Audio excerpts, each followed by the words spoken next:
नमस्कार मित्रों, बहुत स्वागत है आपका न्यूज़ 24 के यूट्यूब चैनल और फेसबुक पेज पर। मैं हूं हरि गोपाल शर्मा। मित्रों, आज के टॉपिक में हम बात करेंगे अहोई अष्टमी व्रत के बारे में। क्या है अहोई अष्टमी का पावन व्रत, पावन त्योहार? संतान की दीर्घ आयु के लिए हमें क्या उपाय करना चाहिए, किस तरह पूजा विधि है, क्या शुभ मुहूर्त है। साथ ही बताएंगे उस स्थान के बारे में जहां पर स्नान करने से निसंतान को संतान सुख की प्राप्ति होती है। यदि आपकी संतान से जुड़ी कोई समस्या है, वहां स्नान और पूजा पाठ करने से संतान से जुड़ी सभी समस्याओं का निराकरण हो जाता है। तो आइए शुरू करते हैं अपना विशेष प्रोग्राम अहोई अष्टमी व्रत पर्व। मित्रों, कार्तिक मास परम कल्याणकारी मास है। कार्तिक का महीना भगवान विष्णु कहते हैं ये स्वयं मुझे अत्यंत प्रिय है। कार्तिक मास को परम कल्याणकारी इसलिए बताया गया कि कार्तिक मास के हर दिन पर्व की तरह मनाए जाते हैं। कार्तिक मास के कृष्ण पक्ष की अष्टमी तिथि को अहोई अष्टमी व्रत किया जाता है। अहोई माता की पूजा की जाती है। ये व्रत संतान की दीर्घायु, संतान को कष्टों से मुक्ति दिलाने के लिए, और जिनको संतान सुख की प्राप्ति नहीं हुई है, अहोई माता की कृपा से उन्हें संतान सुख की प्राप्ति होती है।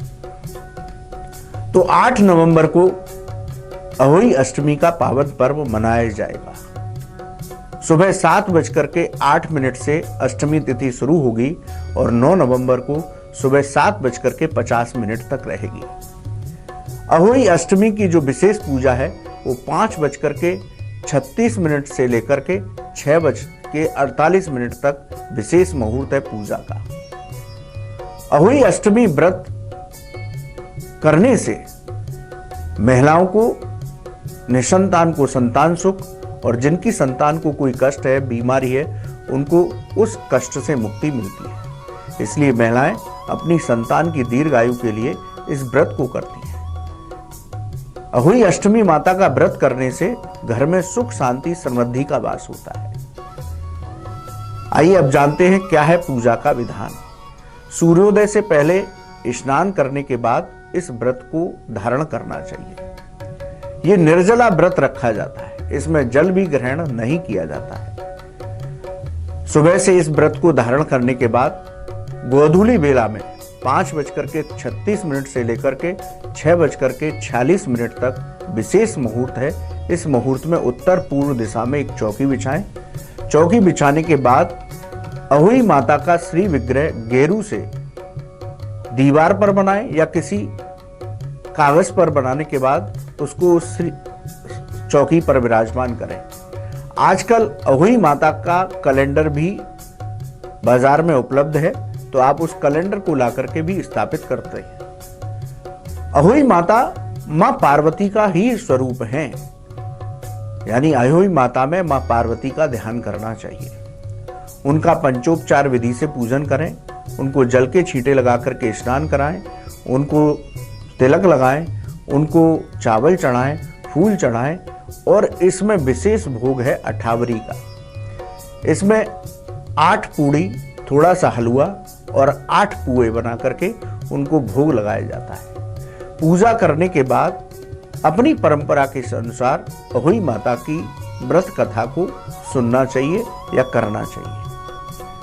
व्रत कथा के बाद उनकी आरती करनी चाहिए, और जब तारे निकल आए तब उनको अर्घ दे करके उस प्रसाद को ग्रहण करना चाहिए। साथ ही बच्चों को भी उस प्रसाद को देना चाहिए। ऐसा करने से संतान सुख की प्राप्ति होती है। संतान से जुड़ी हर समस्या का निराकरण मां पार्वती स्वरूप अहोई माता की कृपा से हो जाता है। आइए अब आपको उस कुंड विशेष के बारे में बताते हैं। कहा जाता है कि वहां अहोई अष्टमी की रात्रि को स्नान करने से और वहां के अनुसार पूजा अनुष्ठान करने से निसंतान को संतान सुख और संतान से जुड़ी कोई समस्या है उसका निराकरण हो जाता है। देखिए, चातुर्मास के 4 महीनों में ब्रज में रहने का, ब्रज में पूजा पाठ करने का विशेष विधान बताया गया। कार्तिक मास चल रहा है, तो अहोई अष्टमी की रात्रि में, मध्य रात्रि में मथुरा के ब्रजधाम के राधा कुंड कस्बे में, जहां राधा कुंड और कृष्ण कुंड बने हुए हैं, वहां पर मध्य रात्रि में अहोई अष्टमी का स्नान किया जाता है और वहां युगल सरकार श्री राधा कृष्ण की पूजा और गिरिराज महाराज की पूजा की जाती है।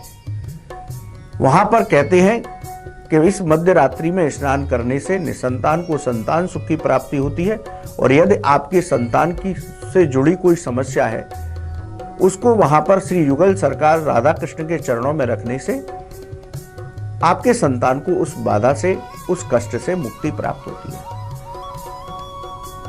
ये जो अहोई अष्टमी की तिथि है, कार्तिक मास के कृष्ण पक्ष की अष्टमी तिथि, इसी दिन भगवान कृष्ण ने राधा कुंड को अपने हाथों से खोद करके वहां जल का स्मरण किया, सभी तीर्थों का स्मरण किया। वहीं राधा जी ने अपने हाथों से कृष्ण कुंड को खोद करके जल का स्मरण कर उसमें सभी तीर्थों का स्मरण किया। ये अद्भुत कुंड हैं, इनके कई चमत्कार हैं।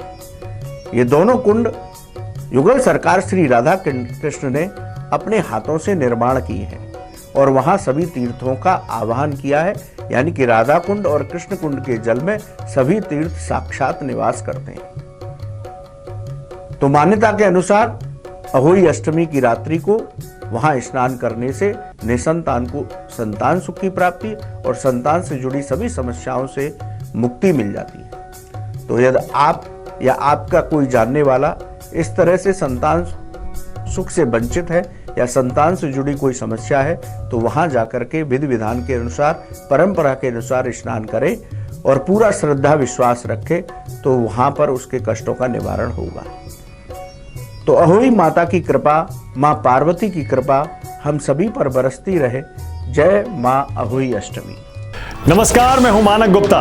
अगर आपको हमारा ये वीडियो पसंद आया हो तो इसे लाइक और शेयर जरूर करें और हाँ, हमें सब्सक्राइब और फॉलो करना ना भूलें ताकि आप देश और दुनिया की कोई खबर मिस ना करें। तो जुड़े रहिए हमारे साथ और देखते रहिए न्यूज़ 24।